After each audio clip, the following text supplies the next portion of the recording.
మాధురి.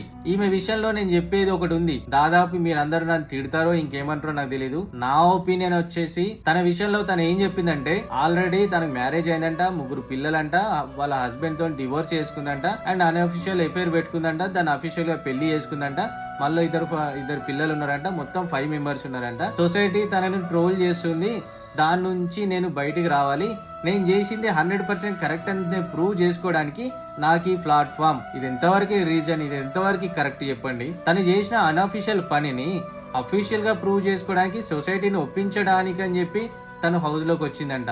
ఇదైతే most invalid reason నా opinion వచ్చి. మీరేమైనా చేస్తే చేసుకోండి అక్క, హౌస్ లోకి వచ్చి బిగ్ బాస్ లోకి వచ్చి దాన్ని చూపించడాలు ఎందుకు అంటే, రేపు దొంగ వస్తాడు, నేను దొంగతనం చేసినా నేను చేసి బరాబర్ అని చెప్తాడు, ఇంకోటి మర్డర్ చేసేవాడు వస్తాడు, నేను చేసిన మర్డర్ అని చెప్పేది కరెక్ట్ అని చేసుకోవడం బిగ్ బాస్ అంటాడు. సో వీళ్ళు చేసిన అన్అఫీషియల్ పనులన్నింటినీ అఫీషియల్ గా చేసుకోవడానికి, జనాలను ఒప్పించడానికి వచ్చిందంట. ఇది మాత్రం నాకు 100% రాంగ్ అనిపించింది. ఈమె విషయంలో మీ కామెంట్ ఏంటి, కామెంట్ లో పెట్టేసేయండి. అండ్ నెక్స్ట్ వచ్చే పర్సన్ కోసం వెయిట్ చేయండి.